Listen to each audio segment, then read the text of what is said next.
Oke,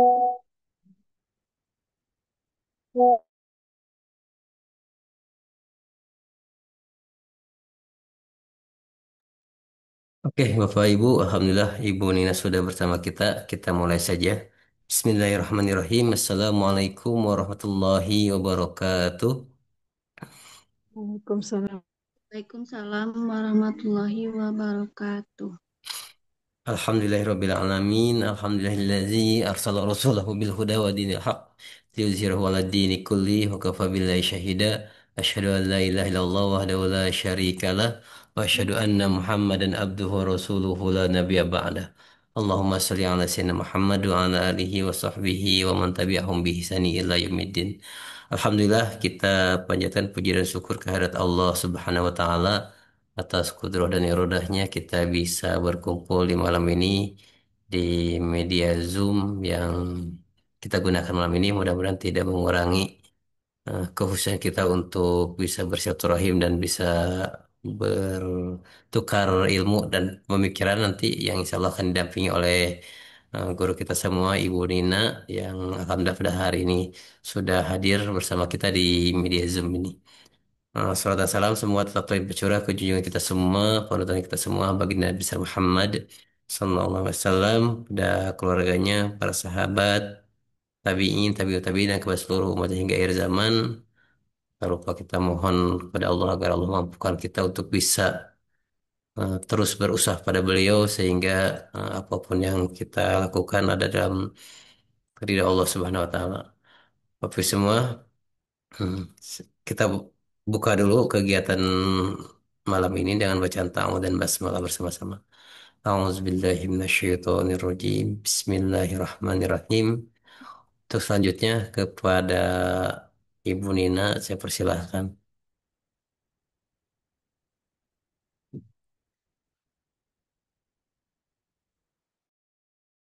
Ya, Bismillahirrahmanirrahim. Assalamualaikum warahmatullahi wabarakatuh. Waalaikumsalam warahmatullahi wabarakatuh. Wabarakatuh. Baik. Suara saya Waalaikumsalam. terdengar ya, Bu Ibu? Cukup Wah, jelas? Mendengar. Sudah Jelas, Bu. jelas jelas Bu. Jelas, Baik, Bu. terima kasih. Kalau memungkinkan on cam, silahkan ya.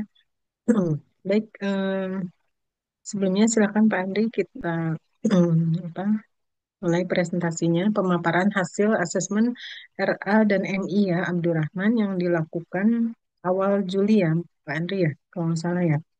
Ya betul. Ya awal Juli lalu ya.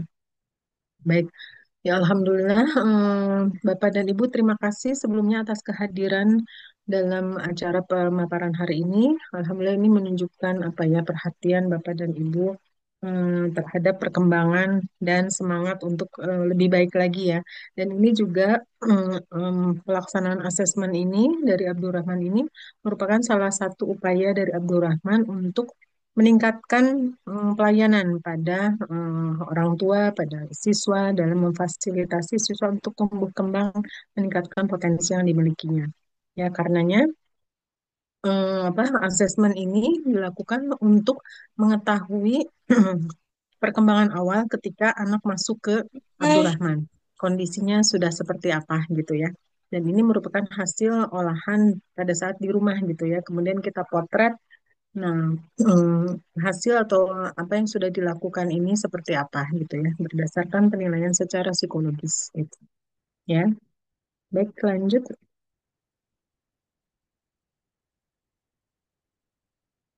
yang berikutnya, Pak Andri. Nah, asesmen di RA ini ada orang tua RA dan MI ya, nggak apa-apa ya, sama-sama kita belajar ya. Tujuannya untuk mengetahui perkembangan yang sudah dicapai. Pada orang tua mungkin semuanya sudah diberikan hasil psikotesnya ya, Pak Andri ya. Ibu-ibu Ya, sudah sudah, Bu. ada, sudah ya, baik. Nah, ini untuk yang RA ini, Sudah. ada beberapa aspek perkembangan yang dilihat. Yang pertama adalah perkembangan motorik, kemudian bahasa, kognisi, dan sosial emosi. Perkembangan motoriknya meliputi motorik kasar. Sudah kebayang ya motorik kasar itu seperti apa? Kemampuan gerakan yang apa ya berotot yang besar gitu ya. Kemudian motorik halus yang otot yang kecil dan koordinasi visual motoriknya. kemudian kemampuan bahasanya, perbenaran katanya, ya, kemudian kemampuan merangkai katanya, dan pengucapannya. Karena pada saat pelaksanaan psikotes ini yang dilihat gitu ya oleh tester yang melakukan pemeriksaan atau observasi juga. Kemudian kemampuan kognisinya, perkiraan daya tangkapnya seperti apa, wawasan pengetahuannya juga, kemudian daya bayang ruang, dan body image. Body image ini adalah pemahaman atau kesadaran terhadap diri, ya, anggota tubuh dan sebagainya. Kemudian pemahaman bahasa reseptif. Bahasa reseptif itu adalah bagaimana dia memahami informasi yang bersifat verbal, gitu ya. Dia paham nggak terhadap informasi yang diberikan, gitu ya. Kemudian sosial dan emosinya meliputi penyesuaian diri, bagaimana dia menyesuaikan diri terhadap lingkungan baru, kemudian bagaimana dia bekerja sama dalam menjalankan suatu tugas, ya. Kalau di sekolah itu kan dia mau mengerjakan tugas, bermain, kemudian pada saat harus melaksanakan sholat dan sebagainya gitu ya. Kemudian kemandiriannya juga dilihat, apakah dia bisa dengan tidak usah ditungguin misalnya ya, kemudian bisa cepat on gitu ya, masuk menyesuaikan diri pada situasi baru dan mandiri, tidak butuh bantuan terlalu banyak gitu ya, dan kepercayaan diri. Ya, ya lanjut. Ini untuk yang RA ya. Sedangkan untuk yang MI ini adalah lebih kepada kesiapan untuk masuk sekolah dasar, ya, untuk masuk ke pendidikan formal. Kalau TK kan RA belum pendidikan formal ya. Nah ini untuk masuk ke sekolah formal ini dilihat kesiapan masuk sekolahnya, ya. Yang pertama itu terlihat kapasitas intelektualnya. Nah, ada yang kategorinya, ada yang rendah, bawah rata-rata, rata-rata, rata-rata atas, di atas rata-rata, di atas rata-rata, rata-rata atas, kemudian di atas rata-rata dan tinggi. Nah, alhamdulillah berdasarkan pemeriksaan kemarin itu minimal di rata-rata. Banyaknya rata-rata atas dan banyak pula yang lebih banyak persentase yang tinggi. Artinya Artinya potensi yang dimiliki oleh anak-anak ini luar biasa gitu ya, udah bagus gitu ya. Daya nalarnya bagus. Jadi kemungkinan daya tangkapnya juga akan bagus. Kemungkinan dapat berprestasi di atas rata-rata anak seusianya harusnya gitu. Kalau ngelihat ke potensi intelektualnya, minimal di rata-rata gitu ya. Jadi kalau dari sisi potensi mah udah jadi modal lah ya untuk bisa mengikuti proses belajar di sekolah dasar. Ya. Kemudian aspek-aspeknya yang diukur adalah yang pertama pengenalan bentuk dan kemampuan membedakan. Jadi tidak dilihat apakah anak bisa membaca atau menulis gitu enggak ya. Tapi minimal mengenal bentuk aja dan mampu untuk membedakan. Ini menjadi dasar untuk bisa baca dan tulis gitu. Ya, pengenalan bentuk itu. Tahu lengkung, tahu garis lurus dan sebagainya. Seperti itu. Paham nggak? Dia paham nggak membedakan apa ya membedakan suatu bentuk gitu ya dengan bentuk yang lainnya gitu ya. Nah, ini contohnya aja ya. Eh, jadi sekalian ini cara bacanya. Kalau yang di apa eh, garis hitam ini adalah standar minimal gitu ya. Sedangkan yang silang-silang ini adalah nilai putra-putri ibu gitu. Jadi kalau udah seperti ini termasuknya udah siap gitu ya, banyak ke arah siap untuk sekolah gitu ya. Nah, aspek yang kedua yaitu motorik halus. Motorik halus tetap dimonitor, dilihat gitu ya. Karena ini kan di masuk sekolah dasar tuh harus punya dasar untuk bisa kokoh menulis gitu. Kokoh dan lentur dalam menulis. Karena akan banyak melibatkan penggunaan tangan dalam proses belajarnya ya. Karenanya ini dilihat kemampuan motorik halus ini ya tentunya diproses yang bermula dari stimulasi motorik kasar dulu. Jadi motorik kasarnya harus kokoh dulu gitu. Kalau motorik kasarnya dia apa ya belum berkembang maksimal, misalnya anaknya nggak diberi kesempatan untuk beraktivitas, mau loncat, lari, guling-guling, dia kurang bisa menguasai tubuhnya gitu ya, takut-takut sianan, sianan gitu ya, biasanya pengaruh ke motorik halusnya. Kalau motorik kasarnya udah bagus, biasanya ke motorik halus juga jadi lebih kokoh, ya gitu. Kemudian pengertian tentang jumlah besar, jumlah perbandingan. Jadi tidak dilihat kemampuan matematika 2 tambah 2 enggak. Tapi yang dilihat ini adalah kemampuan dasar untuk belajar berhitung. Tapi yang dilihat adalah apakah anak ini mampu membedakan besar kecil, jumlah banyak sedikit gitu ya. Kemudian posisi depan, tengah, belakang gitu ya kan di dalam matematika nanti ada seperti itu ya posisi ya, depan, tengah, belakang. Kalau di matematika tuh X, Y, Z gitu ya, nanti ke arah 3 dimensi. Nah, ini dilihat apakah dia bisa sudah punya dasar itu atau enggak gitu ya. Kemudian ketajaman pengamatan. Ketajaman pengamatan ini menjadi dasar dia untuk lebih care atau peduli gitu ya terhadap benda-benda gitu. Dan ini menjadi dasar juga dia untuk memperhatikan informasi yang diterima dari guru gitu. Tajam nggak, kritis, nah ini berkaitan dengan pengamatan kritis gitu ya, ketajaman pengamatan. Dia jeli nggak melihat suatu perbedaan. Dia bisa membedakan nggak mana yang penting dan nggak penting gitu. Kalau kritis ini lebih lebih detail lagi gitu ya. Dia dia tahu oh ini yang kurang, ini yang ini yang dibutuhkan gitu ya, seperti itu. Kemudian konsentrasi ini bagaimana dia fokus terhadap suatu informasi gitu. Jadi di sini persoalannya misalnya dia diminta untuk mencari satu bentuk tertentu di dalam halaman itu gitu. Kemudian daya ingat ini juga penting ya dalam proses belajar di sekolah dasar ya. Ini berpengaruh juga dan menjadi modal juga ketika anak-anak belajar atau menghafal Al-Quran. Ya, daya ingat itu penting dalam proses learning di sekolah ya. Kemudian pengertian tentang objek dan penilaian terhadap situasi. Ini maksudnya apakah dia bisa menilai bahwa oh anak yang baik itu seperti ini, anak yang rajin, anak yang yang patuh itu seperti apa, penilaian terhadap lingkungan gitu. Dan ini sebetulnya bisa bisa dikembangkan gitu ya di rumah gitu. Dengan cara misalnya membacakan cerita, kemudian bagaimana dia menilai suatu cerita itu gitu ya, baik buruk, benar salah gitu. Itu menjadi bisa dijadikan untuk bahan untuk menstimulasi.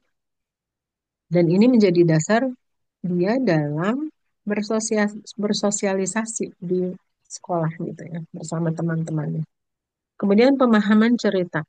Pemahaman cerita ini bagaimana ia paham terhadap informasi yang disampaikan karena di sekolah itu akan dia akan lebih akan banyak mendengarkan gitu ya penjelasan dari guru anak-anak ini begini begitu, maka dia bisa menyerap inti dari informasi yang disampaikan oleh guru atau enggak gitu.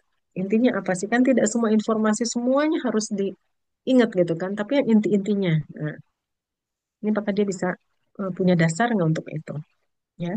Kemudian yang ke-10 kemampuan diferensiasi. Kemampuan diferensiasi ini terkait dengan kemandirian. Nah, di sini kalau secara keseluruhan hasil tesnya ya banyak yang kurang tuh banyaknya di sini gitu. Di kemampuan diferensiasi dan pemahaman cerita. Rata-rata di situ. Kalau motorik halus yang di atas-atasnya rata-rata bagus itu yang matematika juga. Apa yang hmm, 7 8 1 sampai 8 tuh rata-rata cukup lah gitu. Tapi pemahaman cerita sama kemampuan diferensiasi banyak yang kalaupun ada yang kurang tuh banyak yang kurang di daerah situ gitu.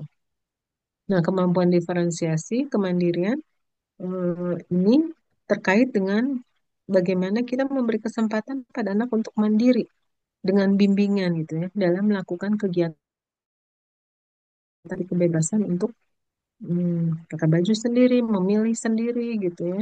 Kemudian makan sendiri. Kadang-kadang kan kita sebagai orang tua suka pengen cepet gitu ya, jadi main disuapin gitu. Karena waktu terbatas, biar cepet gitu. Jadi kebiasaan. Sehingga anak nggak berani ngambil keputusan saya mau makan sama ini nih karena udah biasa di piring, udah dialasin dan sebagainya gitu ya. Nah ini harus diberi kesempatan anak untuk mandiri, menggunakan semua organ tubuhnya untuk berfungsi ya dalam mengerjakan kegiatan sehari-hari. Karena persoalannya yang diberikan adalah coba gambar orang. Nah banyak orangnya tuh nggak lengkap. Kenapa orangnya nggak lengkap? Karena jarang difungsikan anggota tubuhnya sehingga dia apa, menggambarkan dirinya itu sebatas itu gitu ya. Kemudian berikutnya adalah penyesuaian diri. Bagaimana dia menyesuaikan diri pada situasi sosial ya di lingkungan baru maupun teman-teman yang baru gitu maupun guru ya atau tester dalam hal ini. Kemudian kemampuan bekerjanya, apakah dia sudah memiliki sikap yang lebih tenang gitu ya, tidak banyak bertanya. Kadang-kadang kan anak suka apa ya ragu, jadi apa kata bu guru ini benar nggak gitu, nanya terus gitu, jadi ragu gitu. Kemudian ada yang harus dimotivasi, kalau nggak dideketin atau nggak dimotivasi, diem aja gitu, nggak hidang gitu loh, nggak lanjut gitu ngerjakan. Padahal udah diperintahkan silahkan kalau bisa sendiri lanjutkan gitu. Tapi biasa apa nunggu instruksi. Kemudian yang terakhir adalah kemandirian. Ini juga tetap dilihat pada saat proses datang, pada saat proses tes, pada sampai selesai itu diperhatikan. Jadi melalui observasi gitu ya. Begitu untuk yang MI ya. Ya, lanjut. Nah, dari hasil keseluruhan tetap seperti yang saya sampaikan tadi, secara keseluruhan potensi intelijensi itu bagus-bagus gitu. Luar biasa ya, rata-rata ke atas. Kemudian anak-anak kooperatif dan semangat dalam mengerjakan tugasnya. Dan yang terlihat ini, nah ini nih, kadang-kadang kurang pede gitu untuk mengerjakan suatu diam gitu kan. Aktivitas ada dari sekelas itu mungkin satu dua yang cukup aktif gitu ya. Cerewet, pede gitu ya. Kemudian dari sisi kemandirian yang perlu ditingkatkan. Ini rata-rata ini, gitu ya. Dan ini menjadi PR buat kita karena apa kita melihat dari sekarang ini apa bersemangat untuk meningkatkan kualitas anak-anak gitu, kualitas sekolahnya juga supaya semuanya berkembang lebih maksimal ya. Gitu. Ya, lanjut.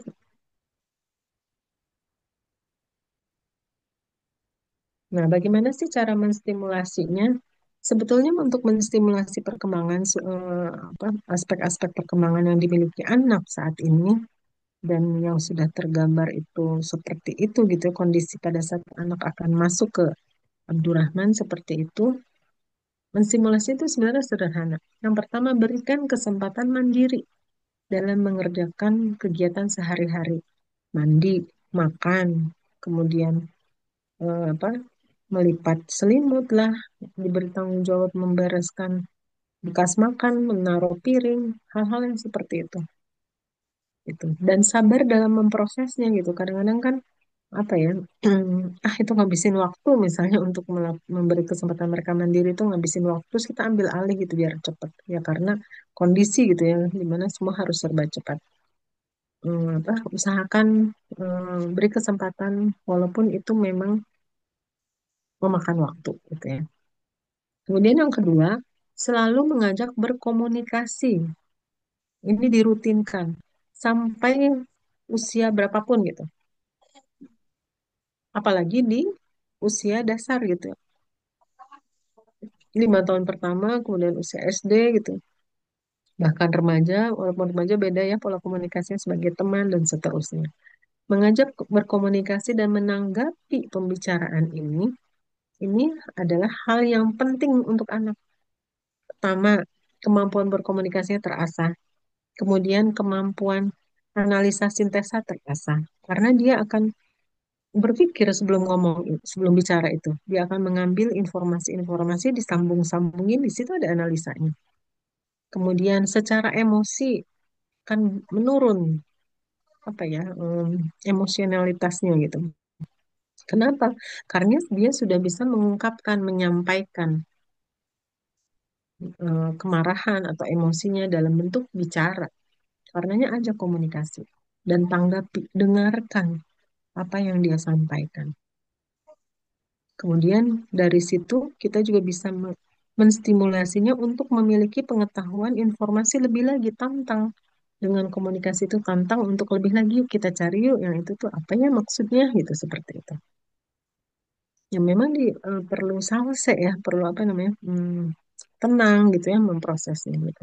Tapi itu kebutuhan anak dan dia butuhnya saat ini bukan nanti.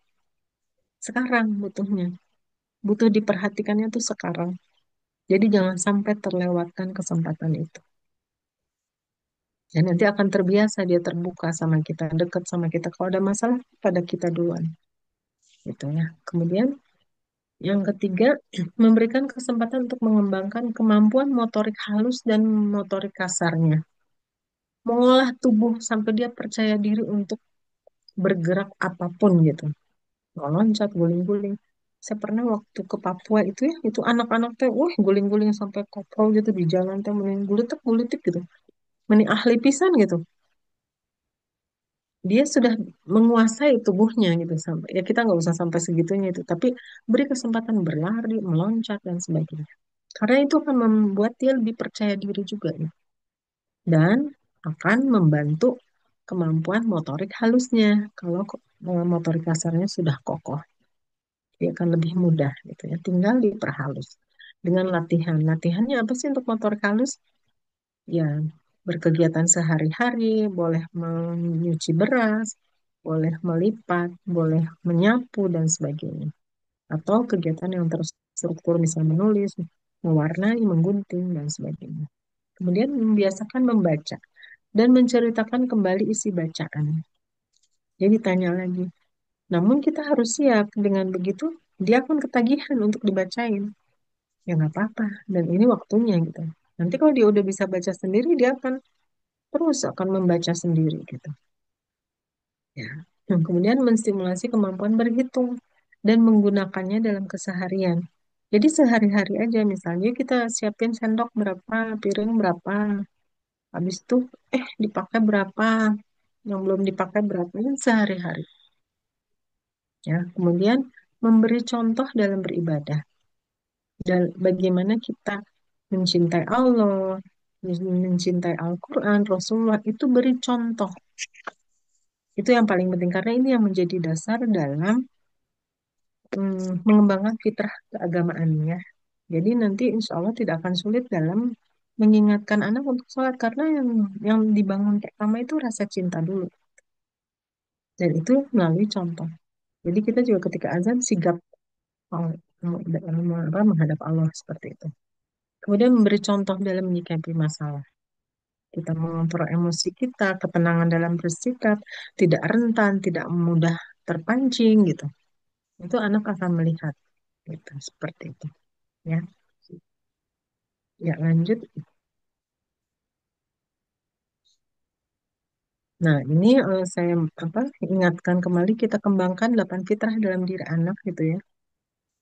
Hmm. Yang pertama itu ini dari Ustadz Hari Santoso, fitrah keimanan ya, merupakan potensi dasar manusia untuk beriman pada Allah dan mencari kebenaran. Keimanan itu yaitu tadi dengan cara memberi contoh bagaimana kita mencintai supaya tumbuh rasa cinta terlebih dahulu gitu ya. Kemudian belajar menalar, mengacu pada kemampuan alami manusia untuk belajar. Nah, fitrah belajar kita beri contoh dengan nyaman, dibacain, kita nggak marah kalau dia minta bacain, gitu. Berpikir kritis dengan dialog, dengan berkomunikasi, seperti itu. Fitrah bakat dengan potensi unik yang dimiliki setiap individu. Ya, kita lihat nih anak ini kok kayaknya senangnya apa namanya ngoprek gitu ya, kertas di apa rames gitu, terus habis itu dilempar di apa, oh mungkin dia ke arah saintis gitu. Terus senang masak atau apa kita perhatikan. Kemudian fitrah perkembangan tahapan tertentu dalam perkembangan gitu yang perlu dipahami dan dipenuhi dalam proses pendidikan. Kita lihat lebih ke arah mana gitu kembangannya. Ya. Dan yang kelima, fitrah seksualitas dan cinta ini memahami perbedaan jenis kelamin dan potensi cinta kasih pada diri manusia. Jadi biasanya usia 4 tahun itu sudah ini ya, mungkin kita akan kaget ketika anak tuh kita melihat anak, saya pernah lihat itu anak lawan jenis itu paporosot-porosot pengen tahu, oh itu alat kelaminnya ini, jangan kaget gitu. Karena mereka baru baru tahu ternyata berbeda gitu. Saya berbeda sama kamu gitu. Biasanya di usia 4 tahunan lah mulai gitu, paham gitu. Dan di sini kita bisa menunjukkan hubungan kita dengan suami gitu seperti apa gitu ya. Keharmonisan segala macam itu ditampakkan. Ada pada beberapa kasus di masa remaja atau dewasa gitu ya. Ada contoh klien saya itu dia tuh nggak tahu kalau di dalam rumah tangga itu boleh loh nggak marah-marah. Kenapa? Karena sepanjang hidupnya orang tuanya berantem terus. Pas dia ke rumah temennya, kok nggak marah-marah ya katanya gitu. Jadi dia tahu perbedaan dalam keluarga tuh ternyata ternyata boleh loh nggak marah-marah. Ternyata bisa loh berkasih sayang gitu seperti itu. Ya, jadi kita beri contoh yang seharusnya itu seperti apa. Kemudian fitrah estetika dan bahasa berkaitan dengan keindahan seni. Ini juga silahkan distimulasi pada anak-anaknya menggambar, mewarnai, memilih warna, kemudian kemampuan bahasanya, ya kemampuan berbahasa ya. eh, Usahakan satu, kalau misalnya kita ingin anak kita memiliki beberapa bahasa, bahasa Sunda, bahasa Indonesia lah minimal dua. Usahakan satu orang dewasa itu ya satu bahasa gitu, jadi jangan dua-dua liar nantinya. Misalnya dengan ayah bahasa Indonesia, ibu bahasa Sunda, misalnya seperti itu. Jadi satu orang itu satu bahasa. Dia dengan kemampuannya akan menyesuaikan diri. Jadi kalau ke mama Sunda, kalau bapak Indonesia atau bahasa Inggris nih. Satu tokoh tuh satu bahasa. Kemudian fitrah individual dan sosial menunjukkan bahwa manusia adalah makhluk individu yang juga memiliki kebutuhan untuk berinteraksi dan bersosialisasi, ya. Jadi kita hargai ketika dia senang pengen sendiri, mengerjakan tugas atau apa. Kemudian kita kasih kesempatan juga gitu untuk bersosialisasi di lingkungan. Jangan sampai dia tuh hanya kenal satu dua orang gitu, kasihan. Jadi wawasannya kurang dan dia keterampilan sosialnya jadi terbatas gitu. Kemudian fitrah fisik dan indera mengakui keberadaan fisik dan panca indera serta pentingnya menjaga kesehatan dan fungsi indera. Ini bisa dikembangkan, bisa melalui olahraga, kemudian diajak jalan-jalan, gitu, menikmati pemandangan, menilai, sekaligus memberikan wawasan ini apa, itu apa, fungsinya apa, gunanya apa. Literasi bahasanya juga sekalian diberikan dan wawasan pengetahuan ditambah gitu ya. Mungkin sampai di situ ya pemaparannya. Sebetulnya pemaparannya adalah hasil psikotes aja, cuman tadi saya berikan tambahan untuk mengingatkan aja. Terima kasih. Kasih Pak Andri. Sama-sama Ibu. Mangga barangkali dari ayah bunda yang lain yang ingin bertanya perihal itu hasil psikotesnya dipersilahkan, boleh acungkan tangan atau open mic-nya. Mangga ada ayah bunda, barangkali ada yang mau bertanya, boleh tentang psikotes atau tentang hal lain, mungkin tentang Ananda yang akan disekolahkan di Abdul Rahman, dipersilahkan. Sampai jam berapa Bu Nina? Harus kita sampai jam setengah sembilan atau gimana? Iya boleh sampai 20.30 ya. 20.30 insya Allah ya. Masih ada waktu, mangga baru 20.11. Apakah sudah jelas penjelasan saya cara membaca dan bagaimana menstimulasinya ya? Iya, mangga barangkali ada yang mau bertanya. Yang sudah mungkin Umi Nijian barangkali mau bertanya Umi, silakan Umi. Iya, betul. Assalamualaikum warahmatullahi wabarakatuh. Waalaikumsalam warahmatullahi wabarakatuh. Wabarakatuh. Silakan, Itu Bi. apa paparannya tadi. Ini yang akan saya tanyakan. Sebelumnya mungkin apa masalah anak saya, kronologis anak saya. Kebetulan anak saya teh Nijian. Dia kan apa speak delay dan usia 3 tahun setengah. Eh, aduh maaf ini Bu Nina, 3 tahun setengah anak saya teh apa sih terdiagnosa ADHD eh, sampai udah 2 tahun 2 tahun terapi. Dan alhamdulillah sih dengan terapi ada perkembangan gitu yang lumayan lah yang bisa di ini. Terus yang ingin saya tanyakan, maaf Bu Nina, ini mengenai ini anak saya kan banyak hasil dari psikotes yang kemarin, banyak apa ragu-ragunya. Ini apakah apa anak saya teh tidak nijian teh tidak diisi ini apa ininya teh apa pekerjaannya gitu, maksudnya yang waktu hasil psikotesnya teh apa nggak diisi atau gimana ya? Dari hasil pengenalan bentuk dan kemampuan kebetulan ini ada di angka 8, motorik halusnya angka 4, terus pengertian tentang besar jumlah perbandingannya di angka 2, ketajaman pengamatan di angka 3, pengamatan kritisnya di angka 4, konsentrasinya di angka 4, daya ingatnya di angka 7, terus pengertian tentang objek penilaian dan terhadap situasi di angka 3, pemahaman ceritanya di angka 1, kemampuan diferensiasinya di angka 1, penyesuaian diri di angka 6, kemampuan bekerjanya di angka 3, dan kemandirian di angka 3. Terus dari hasil psikologis yang kemarin, itu ternyata kesimpulannya Nijian tuh belum siap untuk mengikuti pendidikan SD. Itu mau gimana itu teh apakah saya pingin tahu gimana ininya gitu.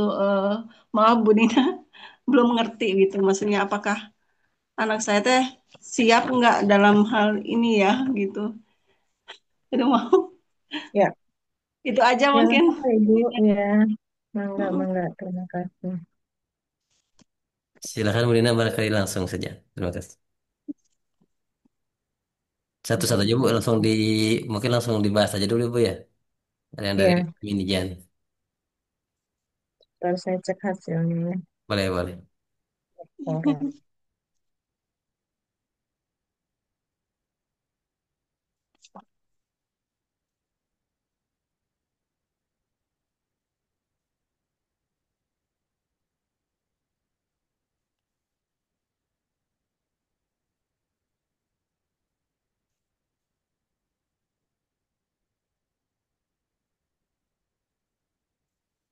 Siapa namanya Nijian ya? Iya, Muhammad Iya, iya Nijia Bu. besar.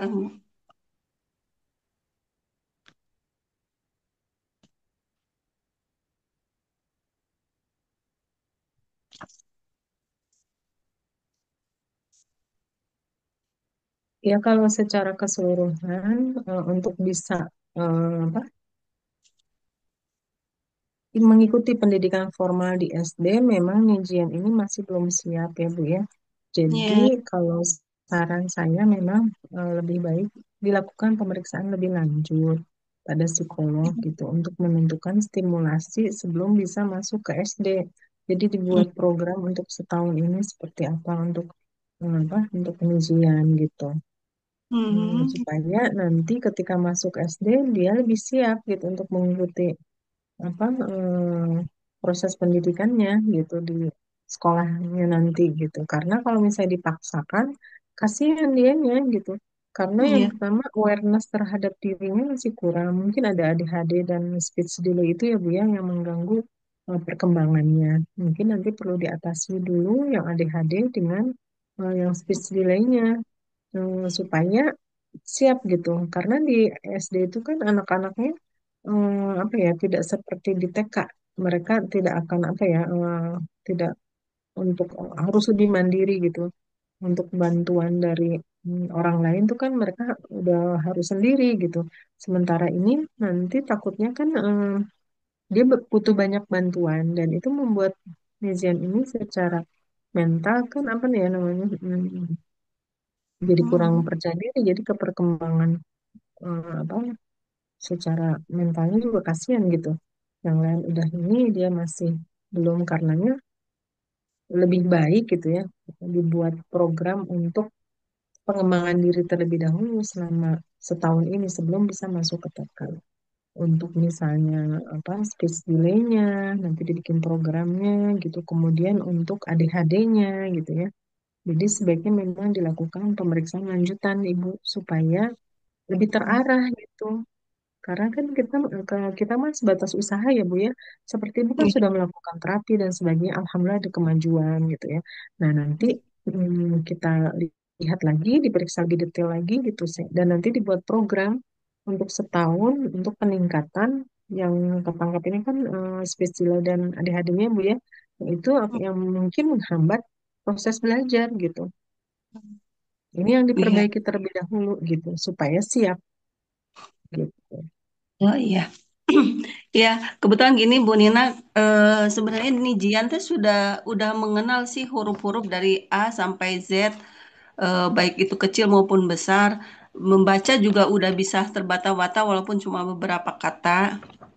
Eh, itu pengenalan kayak baca tulis Quran, baca Al-Quran juga udah sampai Iqra keempat sebenarnya mah. Ya itu mungkin fokus ya yang mungkin masih belum ini ya Iya. gitu. Iya Bu, apa untuk membaca memang sebaiknya untuk anak usahakan mengajarkan membaca itu dalam hal yang dikenali terlebih dahulu. Jadi misalnya ya, membacanya itu dari benda-benda yang ada di sekitar gitu. Misalnya apel, tulisan apel. Ini apel, benda apel, tulisan apel gitu. Kursi, ada kursi kan di rumah di belakangnya tulis kursi. Dia tahu kursi itu seperti itu, tulisannya begitu. Nah, itu adalah lebih mudah gitu untuk anak karena berarti meaning. Namun kalau kita mengajarkan menghafal A, B, C, itu nggak ada meaningnya buat dia. Apa meaningnya? Nah, ini nanti khawatirnya mengganggu proses belajar ke depannya, Ibu. Jadi, biasanya untuk hal-hal misalnya memahami cerita, itu agak keteteran nantinya gitu untuk kemampuan analisa. Jadi, sulit gitu. Karenanya proses membaca itu, belajar baca itu mulailah dengan hal-hal konkret yang dia hadapi. Ya, tembok, tulis tembok. Tembok itu apa? Ini tembok loh. Ini tulisannya tembok. Seperti itu. Ya, Oh iya, baju, baju.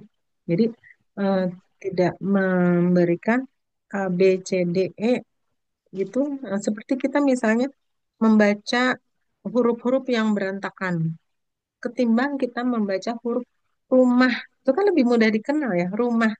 Ketimbang kita iya, misalnya ada tulisan X, Y, Z, O, T, A, apa itu? Nah itu Bu, jadi nggak ada meaningnya, nggak ada artinya gitu.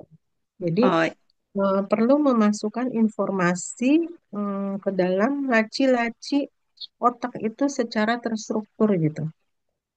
Supaya hmm, gampang mengeluarkannya dari otak itu dengan enak gitu ngeluarinnya gitu.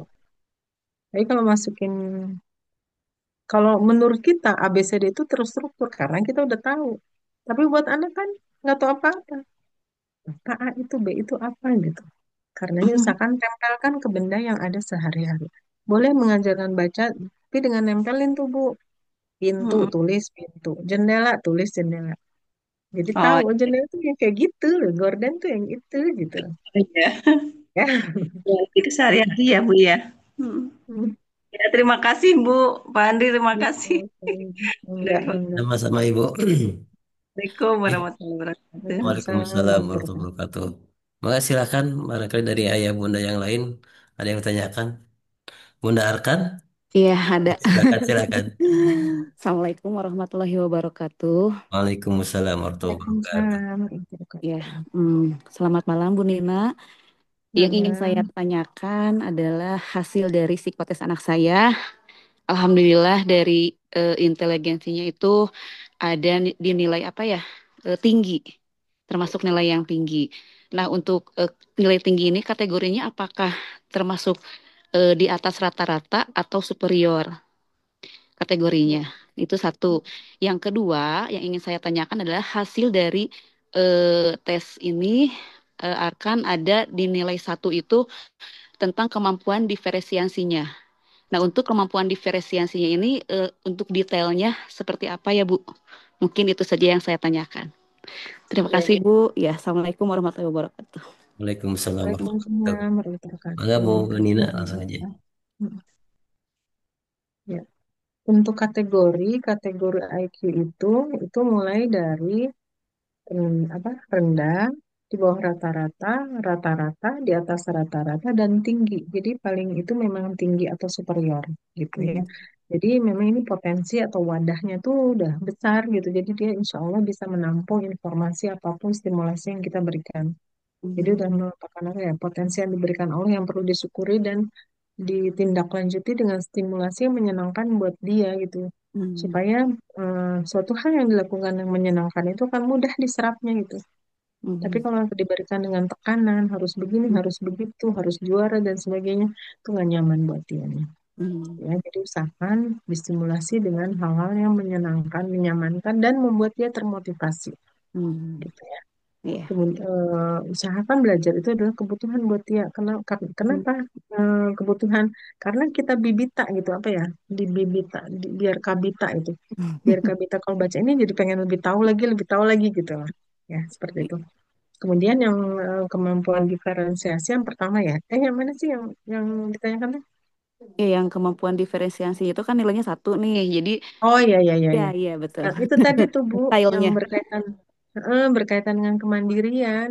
Hmm. Nah, itu tesnya itu anak disuruh bikin orang. Nah, kalau Hmm. yang gambar anak itu mencerminkan dirinya Hmm. dengan orang yang dia gambar gitu. Nah, untuk Ananda ini dari gambar yang dibuat itu penilaiannya ada kemandirian yang kurang. Hmm. Karenanya perlu distimulasi dengan memberi kesempatan untuk mandiri dalam melakukan apapun gitu. Hmm. Eh, dalam mengambil apa ya, menentukan baju yang mau dipakai Hmm. sekarang mau ngapain tuh. Jadi jangan diatur teuing gitu lah, jangan banyak Iya, iya, dibantu gitu iya. gitu. Kalau untuk hal yang lain sih insya Allah udah ada kemandirinya sudah ada terbentuk ya seperti mandi gitu kan. Memang kalau Heeh. makan memang agak masih disuapin Bu karena kalau makannya sendiri suka lama. Nah itu ya goda ya. Gue Heeh. udah Dia senangnya apa, pengen apa tuh gitu. Soalnya kan, nah itu Bu, apa, jadi usahakan mungkin di hari libur, hari Sabtu Minggu yang dimana kita waktunya lebih leluasa gitu ya. Dia ditanya pengen makan sama apa. Kalau makan itu usahakan dia ngambil piring sendiri, ambil nasi sendiri. Kalau ngambil nasi kan dia tahu tekanan ngeduknya nasi seperti Iya. apa gitu ya. Kemudian dia milih apa lauknya sendiri gitu. Aku pengen apa. Biasanya kan dengan begitu dia semangat makannya gitu. Iya, iya. Terus apa itu terkait dengan pengambilan keputusan juga gitu. Dia merasakan nggak langsung main telan, tapi Mhm. ya seperti itu, seperti ketika proses makan itu, seperti itulah proses informasi dimasukkan ke dalam dirinya. Jadi Mhm. jangan sampai ini potensi udah bagus nih ya, Mhm. itunya tinggi gitu ya. Iya, Jadi jangan sampai ketika dia memproses informasi itu nggak disadarin gitu. iya.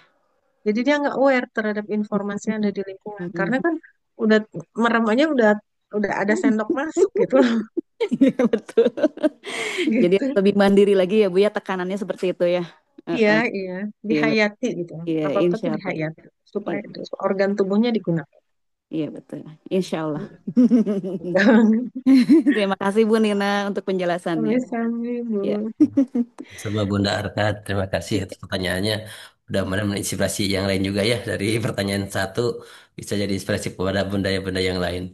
Ini Bu Nina ada pertanyaan dari Ibu Sarah Anasya ya. Perkenalkan aku Fatma Bunda ini ya. Aku Fatma bundanya Sarah Anasya izin bertanya untuk contoh apresiasi yang bisa diberikan kepada anak jika mereka selesai mengerjakan tugas. Nah, tujuannya kan sebenarnya agar dapat membangun kepercayaan diri mereka. Tapi apresiasi itu tidak menimbulkan kecanduan kepada mereka karena kadang anak-anak suka mengartikannya sebagai dia melakukan sesuatu akan ada hadiah. Jadi biar anak tidak berpikir seperti itu gimana Ibu? Silakan Bu Nina. Terima kasih. Ya, makasih. Nah, ini kejadiannya ada anak yang udah besar itu dia mengevaluasi sendiri. Mama sih katanya. Ya, jadi ada klien saya gitu. Jadi mamahnya sih cina dulu apa-apa tuh ada imbuhan gitu. Apa ya? Ada imbalan gitu loh. Ada imbalan pasti dikasih ini dikasih itu. Jadi dia jadi apa ya? Jadi memperalat orang tuanya gitu. Minta ini supaya dapat sesuatu gitu. Karenanya usahakan memberi apresiasi itu berdasarkan prestasi yang dia munculkan dan dia apa ya termotivasi untuk memunculkan lagi gitu. Jadi seperti apa ya misalnya dia selesai tuh, Masya Allah. Kalau misalnya kamu selesai, kamu akan lebih cepat selesai dengan cepat. Kamu akan apa lebih semangat karena yang kalau saya biasanya nanya dulu, apakah itu memuaskan diri kamu? Cukup nggak untuk nilai segitu tuh cukup nggak untuk kamu gitu. Kalau kamu merasa kurang, silahkan ditingkatkan belajarnya gitu. Saya akan mendukungmu. Tapi kita apresiasi dulu, Alhamdulillah nilainya udah bagus, itu yang dapat 8. Yang dilihat itu nilai bagusnya, bukan salah duanya, tapi 8-nya gitu ya. Alhamdulillah. Kadang-kadang orang tuh tuh ngelihat duanya dulu gitu. Kenapa ini masih salah? Kalau ini benar kan ya di 10. Tapi yang 8-nya dulu gitu yang diapresiasi tuh. Nah, Alhamdulillah ini. Nanti kita lihat yuk yang ini kenapa ya? Oh ini kurang teliti aja. Nanti lebih hati-hati ya gitu. Coba kamu misalnya lebih teliti lagi, pasti nilaimu akan bagus dan kamu akan puas gitu. Seperti itu. Biasanya dengan itu membiasakan bahwa itu adalah kebutuhan dirinya, dia tuh kan ambisius sendiri gitu. Jadi termotivasi untuk terus meningkatkan prestasinya gitu. Dan nanti orang tuanya tuh nggak usah ngawasin terus dia belajar gitu. Kadang-kadang nemenin ngebacain itu nggak perlu gitu. Yang penting dasar semangat belajarnya itu yang kita bangun gitu. Dari apa ya? Dari hasil yang dia ini terima, apresiasi nilai yang positifnya. Yang udah baiknya. Nilai 7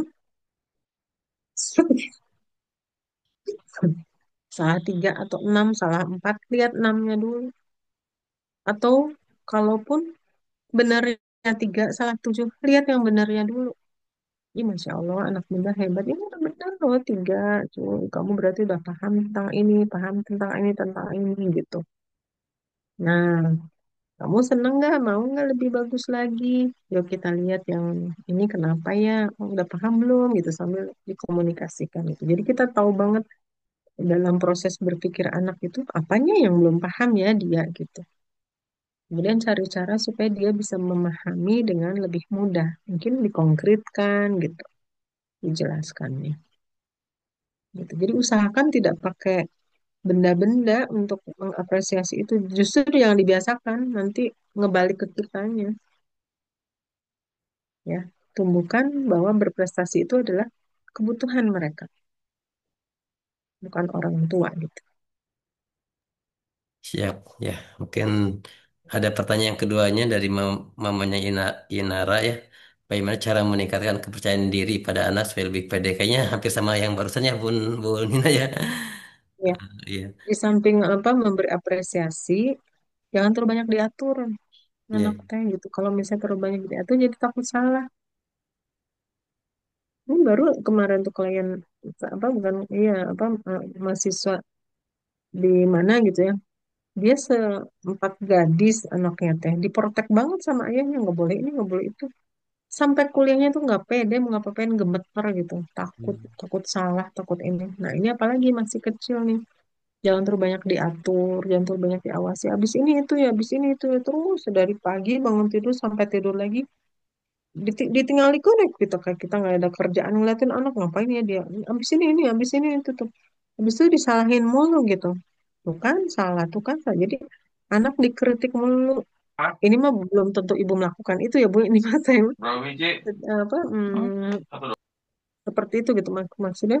Hmm, beri kepercayaan pada anak untuk mengerjakan sendiri, apresiasi apa yang bagusnya, walaupun itu sedikit gitu yang bagusnya. Tetapi itu modal buat dia untuk lebih percaya diri, walaupun cuma satu yang bagusnya. Kayak tadi soal 10 yang benar satu, ya udah satu aja yang diapresiasi itu.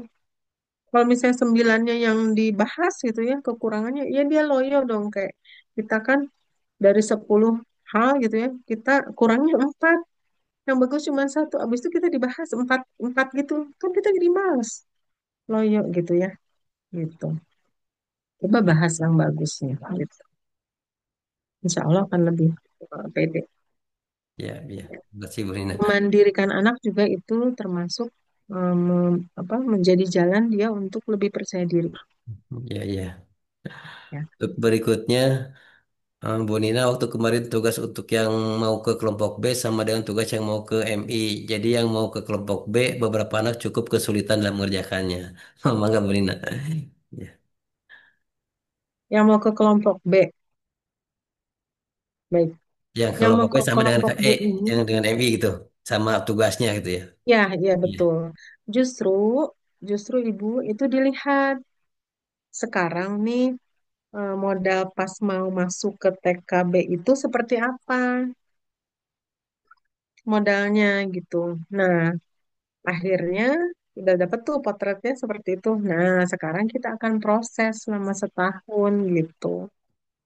Yang akan diproses selama setahun itu adalah 8 apa 9 sekian 13 aspek ya, 13 aspek itu gitu. Justru jadi kita jadi tahu oh ini yang kurangnya itu akan diproses selama setahun di TKB gitu untuk nanti siap ke SD. Di sekolah-sekolah di TK-TK yang lain di swasta itu biasanya TKB dikasih soal persoalan untuk masuk ke SD. Jadi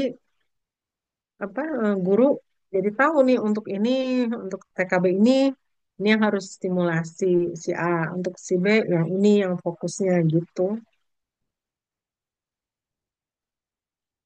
Gitu Bu, nanti dites lagi pada saat mau masuk ke SD. Ada peningkatan nggak gitu. Ya, Kalian itu bisa evaluasi buat program sekolah di TKB. Apakah sudah efektif atau belum gitu Pak Andri nantinya. iya, iya. Jadi emang jadi pacuan baik guru MI-nya, guru Mm-mm. RA-nya Ibu ya. Jadi bagaimana Iya anak ini betul. kurangnya di mana itu justru enak ya. Masih ada waktu 1 tahun ke depan Iya untuk masih ada waktu evaluasi gitu setahun ya. untuk berproses gitu. Makanya emang ya, ibunya sebenarnya kayak emang tadi soalnya emang sama untuk kelompok B dan kelompok yang mau masuk ke MI emang sama itu bukan Sama, kesalahan bukan sama kesalahan ya. karena Ya, barangkali sama ya, karena itu ada standar usianya. ya, ya, Tetap kalau yang TKB itu usianya usia segitu. ya, Usianya per setengah tahun Bu, ininya normanya. ya. Makanya kemarin yang dibedakan itu yang TKA ya Bu ya. TKA itu harinya Ya, berbeda juga kalau dan TKA itu bahan juga berbeda gitu. observasi. Iya, iya. Ya, terima kasih. Mangga silakan Bapak Ibu atau ya Bunda yang lain barangkali ada yang mau bertanya lagi. Boleh on cam langsung atau via chat juga boleh. Ini dari Mama Salsabila boleh. Gimana caranya mengajarkan anak untuk bisa mengutarakan atau bicara ya biar bisa menyusun. Soalnya Sasa kalau menyampaikan kata kadang nggak lengkap, susah untuk mengungkapkan secara utuh yang kita bicarakan. Gimana solusinya? Silakan Bu Nina. Iya. Itu juga sebetulnya bukan kesulitan yang dialami oleh Ananda aja Bu. Orang tua juga banyak yang kurang bisa mengungkapkan gitu ya. Nah, alhamdulillah nih dari anak ibu dari sekarang nih mau distimulasinya gitu ya untuk bagaimana bisa berbicara. Berarti kan masih banyak waktu gitu ya untuk nanti bisa lebih bagus lagi. Yang pertama, dilatih untuk bicara lengkap. Kadang-kadang kita kan udah paham dia maunya apa dengan Hmm. ngomong sepatah dua satu dua katanya udah ngerti gitu. Ya udah kita karena udah paham bahasa isyarat, jadi kita biasa berkomunikasi dengan bahasa isyarat. Nah, mulai sekarang mah tanpa dengan tekanan tapi dengan hal yang menyenangkan, kita jadi temen ngobrol asik aja dulu gitu. Pertama kita pahamin dulu kalau dia bisanya satu dua kata nggak apa-apa. Habis itu kita latih. Sekarang kita latihan yuk. Ibu ngomong gini, apakah dia paham? Habis itu aku ulangi gitu. Seperti itu. Habis itu dia misalnya pengen sesuatu, es krim misalnya, es krim dong. Ya udah coba sekarang ngomongnya. Ibu, aku mau makan es krim. Jadi aku mau minta uang buat beli ke warung gitu. Jadi agak panjang gitu. Hal yang sederhana aja gitu. Coba diulangi gitu. Dan dibuat nyaman gitu supaya komunikasi itu dianalogikan dengan kita sayang gitu. Kita perhatian, kita seneng, bukan kita kesel gitu. Tapi kita sabar, kita sayang, kita mau menemaninya. Lama-lama ya terbiasa, terbiasa ngomong panjang nantinya. Gitu. Ya, tenang aja, pelan-pelan. Walaupun kadang-kadang kita mikir mungkin ini turunan bapaknya gitu misalnya, ada bapaknya cucungan misalnya gitu. Ya mungkin ada dari bapaknya begitu. Tapi kan sekarang dia latihan terus sama kita. Conditioning, pembiasaan. Gitu kan proses belajar tuh ada classical conditioning gitu, ada proses belajar yang terus menerus diulang gitu. Lama-lama jadi habitnya gitu. Ya. Ya, terima kasih, Bu Nina. Berikutnya, kalau Ananda kelompok B seharusnya sudah bisa apa saja. Silakan, Bu Nina. Mm. Hasilnya Nah, gimana? kalau kelompok B memang tuntutannya berbeda ya dengan A ya, Pak ya. Nah, kalau untuk kelompok B itu diharapkan sudah lebih matang dibanding dengan eh, yang A gitu dalam menyikapi tugas-tugas lebih hidang gitu. Kalau A itu kan kelihatan ya masih kurang mandirinya gitu ya. Kalau B tuh lebih tanggap dalam menghadapi tugas gitu. Motorik halusnya sudah lebih apa ya terkontrol tangannya gitu ya. Cara pegang pensilnya sudah mulai benar. Kalau yang TKA mungkin cara pegang pensilnya masih belum tepat. Nah, itu lebih diarahkan gitu ya. Kemudian dalam pemikirannya misalnya dalam konsep matematika gitu ya. Mungkin pemahaman terhadap konsep apa ya posisi segala macam masih apa pengetahuannya belum sekompleks yang TKB kalau TKA. Tapi kalau TKB itu udah tahu misalnya ya soalnya seperti ini.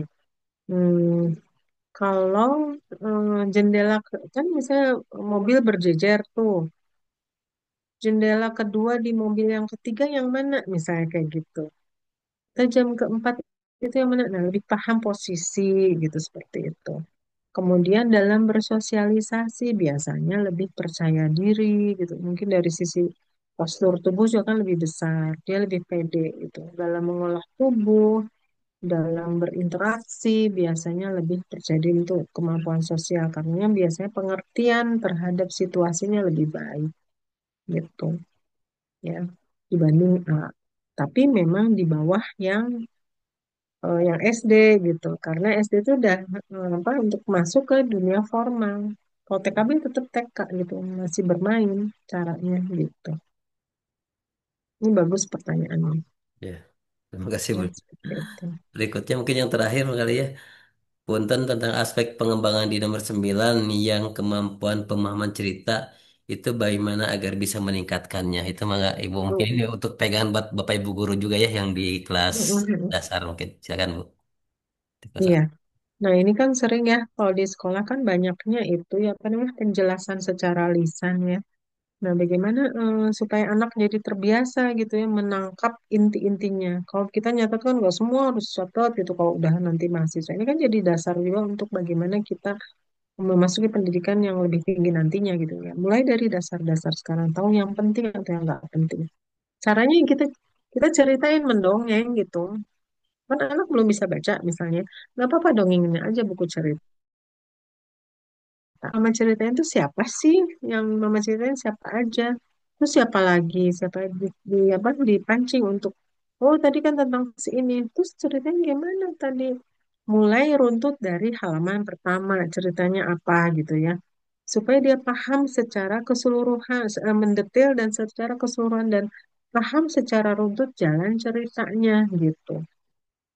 Jadi kita pun ketika menanyakan kembali mulai dari awal, tengah, akhir gitu. Dibiasakan seperti itu. Tapi memang kalau udah membiasakan cerita itu, kitanya harus sabar. Ini yang kadang-kadang itu Pak Andri, sabar apa? Anak tuh pasti ketagihan minta diceritain terus tiap malam gitu. Betul, Pasti dan betul. mereka kan marah, nangis, nyeri hati kalau nggak dibacain gitu. Cucu saya tuh kayak gitu setiap mau tidur pasti mau dibacain. Orang tuanya kalau kecapean tuh kan nggak bisa nanggepin itu resiko gitu. Ya, ya. Harus mau bacain dulu gitu. Nanti dia jadi tahu inti-intinya apa. Jalan ceritanya apa. Intinya aja. Gitu. Ya. Itu Ya. mungkin ya. Insya Allah di Abdurrahman juga seperti yang kemarin pas sosialisasi ya, ada program Mhm. GGM, gerakan gemar membaca itu yang dirutinkan tiap hari. Jadi untuk kelas satu kelas 2 masih dibacakan ya sambil nanti ada tanya jawab juga. Untuk melatih Iya. kepercayaan dirinya ada media apa namanya show up dan lain-lain. Jadi mudah-mudahan selain di sekolah diproses oleh ayah bunda di rumah pun kita bareng-bareng ya diproseskannya Iya dengan bakalan betul. yang sehari ini Bu Nina sampaikan juga. Iya. Karena harus ada kerjasama dengan orang tua. Jadi Betul, betul. anaknya sekolah, orang tuanya juga ikut gitu. Ya, Ikut belajar ya. ya. Subhanallah tidak terasa sudah 24:03 lebih dari. Ya, Alhamdulillah. Eh, Mudah-mudahan ya manfaat ya. mungkin ayah Bunda mudah-mudahan lain waktu kita bisa bersilaturahim lagi dengan Bu Nina gitu ya. Mudah-mudahan kita diberikan kemampuan untuk bisa menghantarkan anak-anak didik kita, anak nasab kita sesuai dengan fitrahnya gitu ya sehingga menjadi calon pelanjut kita berikutnya, pelanjut yang lebih baik, yang Hmm. amanah, yang bertakwa sebagai calon-calon khalifah di bumi ini gitu ya. Itu mungkin saya cukup sekian. Terima kasih kepada Bu Nina, kepada ayah bunda semua yang sudah menyempatkan waktunya bisa hadir. Mudah-mudahan kita bisa bekerja sama dengan Abdurrahman, Rahim Abdurrahman agar bisa tadi seperti tadi ya. Eh, Silahkan mungkin benar terima kasih banyak sekali lagi kepada Bapak Ibu juga. Mudah-mudahan Allah membalas dengan bahasa yang baik-baik. Sekian, tutup dengan istighfar, doa kifarul majid dan hamdalah. Astagfirullahaladzim, astagfirullahaladzim, astagfirullahaladzim. Subhanakallahumma bihamdika, asyhadu an la ilaha illa anta astaghfiruka wa atubu ilaik. Walhamdulillahirabbil alamin. Terima kasih wabillahi taufiq wal hidayah. Wassalamualaikum warahmatullahi wabarakatuh. Waalaikumsalam Waalaikumsalam. warahmatullahi wabarakatuh. Assalamualaikum. Ya, sampai Jazakillah Bu saya. Nina, Pak Assalamualaikum, Andri, matur atur Ya, nuhun. nuwun. wajazakumullah khairan katsira. Assalamualaikum. Assalamualaikum Waalaikumsalam warahmatullahi warahmatullahi wabarakatuh. Bangga.